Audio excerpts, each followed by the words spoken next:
basics of shoulder arthroscopy.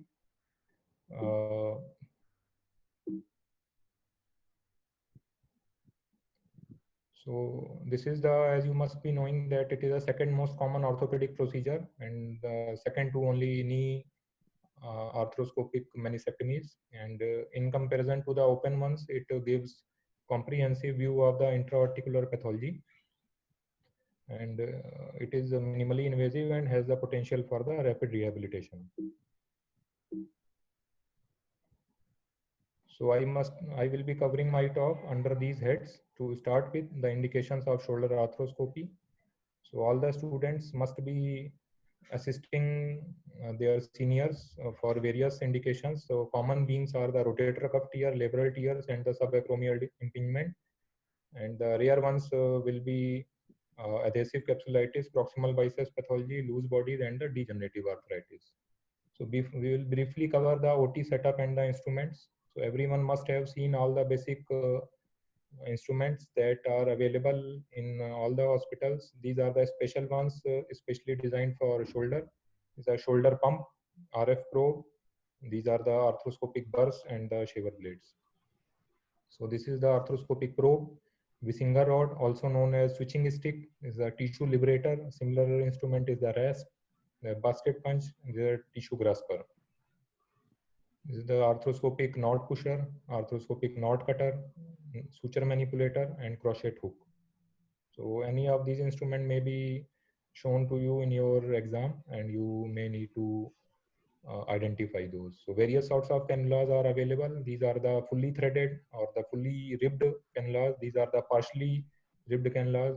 Majority of the time, ribbed cannulas are used when there is some intra-articular manipulation is there, or if the surgery involves away from the joint, like in rotator cuff, these sorts of self-retaining cannulas may be required.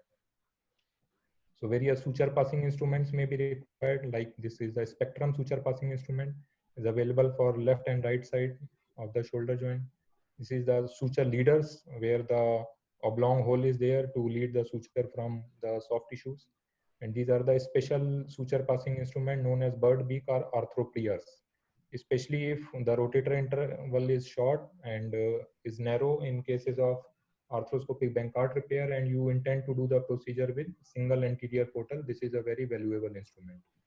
So this is a special instrument known as Elite Suture Passer, and is very much helpful for arthroscopic rotator cuff surgeries. And these are the various makes of different makes, like Champion from the Striker and True Pass or the First Pass from the Smith and Nephew. So from this talk, this will be the three important things that every postgraduate student must be aware of. And to start with, one must learn the proper positioning of the patient in the OT setup.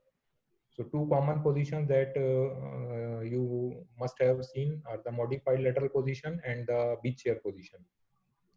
Initially, surgeons used to use this dead lateral sort of lateral position, where they used to have problems with the anterior access to the joint. So a modified lateral position was invented, and it is a sort of floppy lateral position where 30 to 40 degree modified lateral patient is placed, so that the glenoid axis is placed parallel to the floor. And the surgeon would have ample space anteriorly for the instrumentation.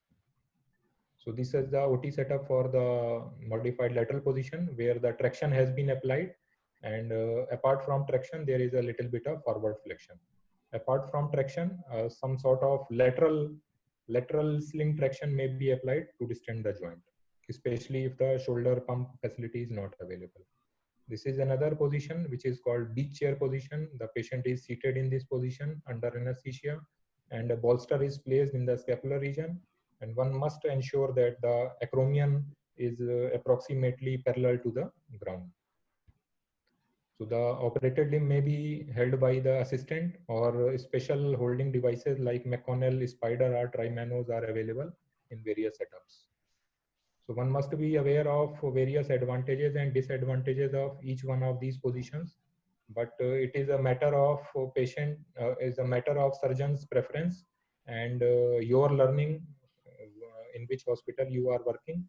whichever position you are comfortable with and you have learned the position, you have the orientation with, you must use in your clinical practice. However, there are certain discrete advantages and disadvantages of each one of these procedures. For example, the traction may be applied in lateral decubitus position and it increases the joint space and accentuates the labral tears, right? However, beach chair position is considered to be upright position and it is anatomical in comparison to the non-anatomical orientation of the lateral decubitus position. So, however, the beach chair position has certainly got this major drawback in the terms of hypotension or bradycardia leading to cerebral hypoperfusion. So one must be very much aware of this sort of disadvantage, and which is not there with the lateral decubitus position. So if the patient is being planned for shoulder arthroscopy under regional anesthesia, the patient is not likely to tolerate this procedure in lateral decubitus, when beach chair will be preferred. So if one is using traction in lateral decubitus position, traction is being used, one should be cautious about the possibility of neurovascular injuries and the possibilities of slight misplacement of the usual anatomical landmarks. So the next important point is portal placement that every postgraduate student should be aware of. For that, one must be aware of the surface landmarks or the anatomy. This is the first and foremost before making any portal. But apart from this proper anatomy knowledge, one must be aware of the proper working angle intended for required for some that procedure, right? So if you are using a correct surface landmark and making the putting the cannula in a wrong working angle, you are likely to have problems and difficulty in performing the surgery. So you need to be uh, good in using a proper working angle of the cannula.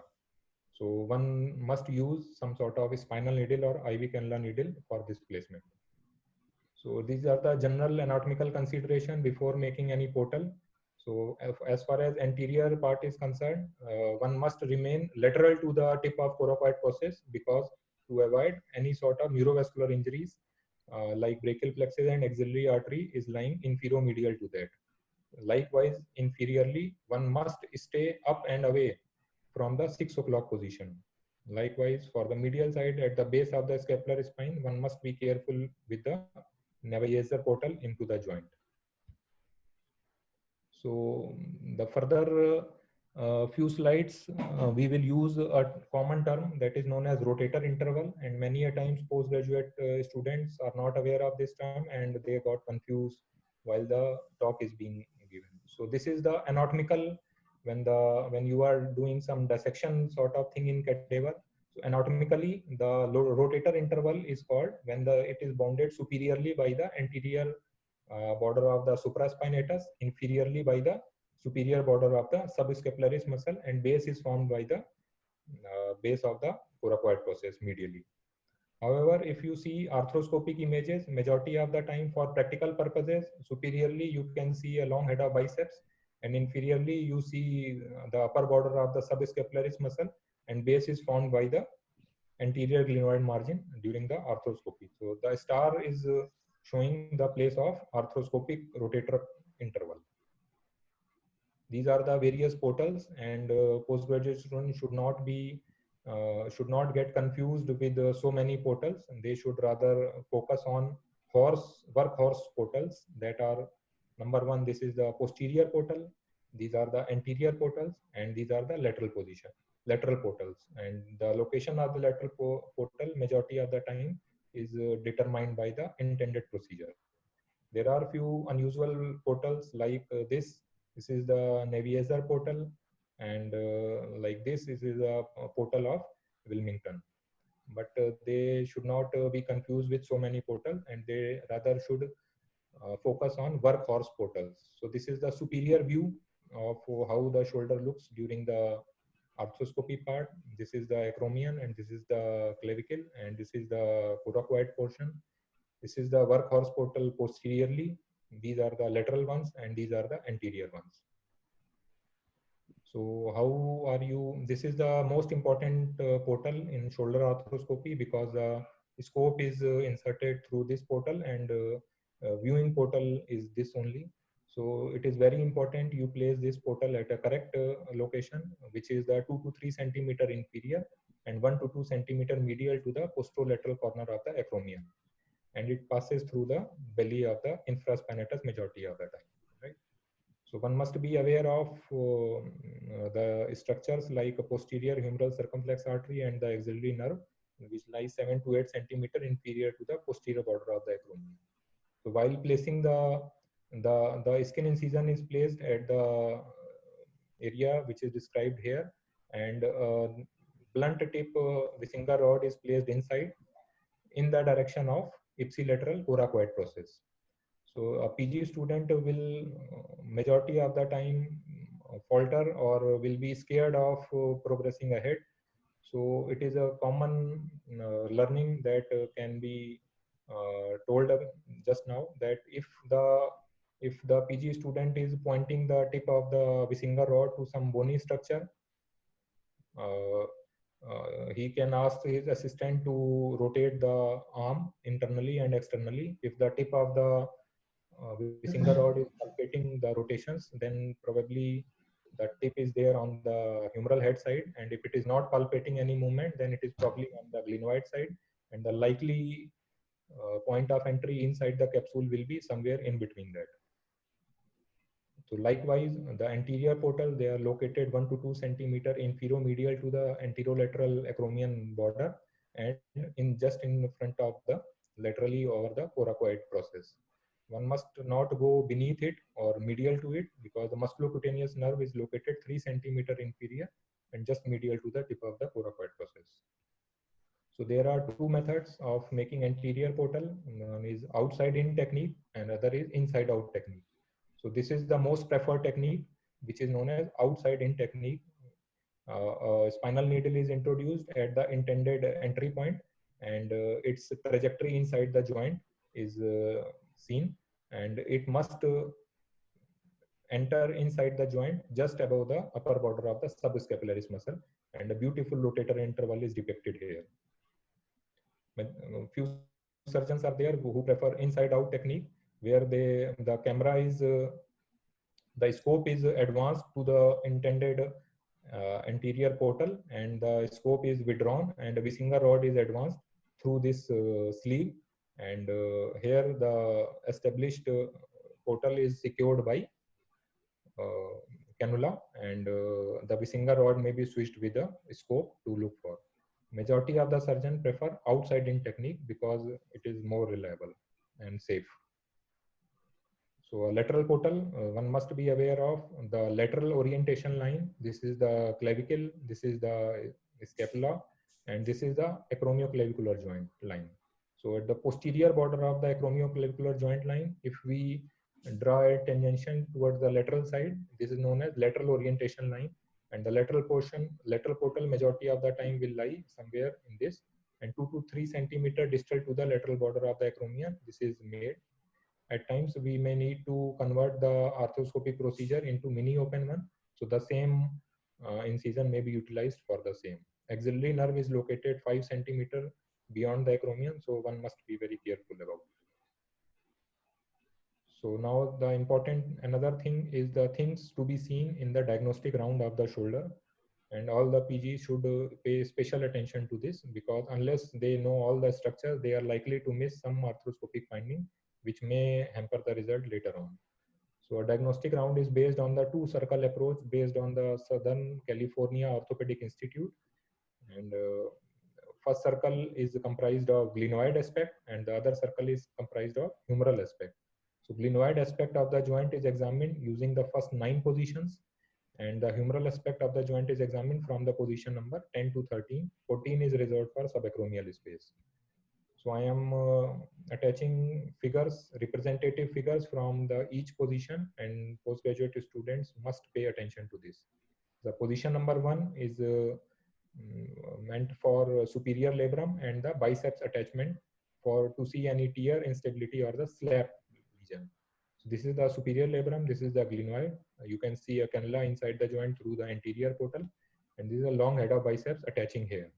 Position number 2 is meant for the long head of the biceps tendon. One must probe it to look for any pathology or the subluxation. So a probe is seen to check the mobility of the lateral head of the biceps. Position number 3 is meant for superior glenohumeral ligament, and one must be aware of all the possible anatomical variations of this ligament. It is seen just below the long head of the biceps tendon here. And the position 4 is meant for middle glenohumeral ligament, and one must also be well versed with all the anatomical variations of the middle glenohumeral ligament. So this is a beautiful picture of rotator interval, and the subscapularis muscle is seen here, and overlapping this is the middle glenohumeral ligament. At times there are a common anatomical variation of the middle glenohumeral ligament is the Buford complex, in which the anterior labrum is absent and middle glenohumeral ligament is like a cord. So one must not confuse this thing with any other structure. Position number 5 is meant for subscapularis tendon. So here the subscapularis tendon is marked here for you to depict. If one is having some difficulty in visualizing, so one must ask the assistant to internally and externally rotate the arm, and subscapularis muscle will be seen quite clearly. So there is another method to clearly see the subscapularis muscle is ask the assistant to posteriorly sublux the humeral head, and during this movement the subscapularis will stand out quite nicely. Position number 6 is for the anteroinferior labrum and anteroinferior glenohumeral ligament pathologies like Bankart lesion and the Elpsa lesion. So here the anterior labrum is seen quite nicely attached to the glenoid rim, and here this is seen detached from the rim, depicting the Bankart lesion. Dr. Sumit, can you wrap up because we are falling short of time? So I am just 2-3 Yes. slides. Yeah, sure. Right. So position number 7 is meant for axillary pouch and anteroinferior and posterior glenohumeral ligament. This is the space, common space for the loose bodies. So one must look out here. 8 is meant for posterior labrum, Bennett lesion, and the reverse Bankart lesion. So this is the posterior labrum is seen. One must be careful not to withdraw the scope too much, otherwise it may fall out of the joint. Position number 9 is the last thing for the glenoid side is the posterior superior labrum. This is depicted here, and 10 is meant for the here the shoulder, the humerus head round starts. It is meant for the supraspinatus attachment to the greater tuberosity of the shoulder like this. So the position number 11 is there for the infraspinatus attachment to GT, and 12 is to see the bare area of the humerus. Bare area of the humerus is there in between the border of the articular surface and the joint capsule, whereas it must be differentiated by the Hill-Sachs lesion, which impinges onto the articular cartilage as well. So these are the last two positions that one must be aware of. 13 is for the capsule to look for the adhesive capsulitis, fibrinous synovitis, Hegel and reverse Hegel lesions. So the rotation of the arm is very much important to diagnose Hegel and the reverse Hegel lesions arthroscopically. 14 position is meant for subacromial space. So one should be able to see the inferior acromion, coracoacromial ligament, subacromial bursa, and the rotator cuff. Here the shaver blade is cleaning the subacromial bursa, and the rotator cuff will be depicted just below this. So few of the risks I have already talked about in the talk, and because of the we are falling short of the time, so I conclude my talk here. If there is any question, please let me know.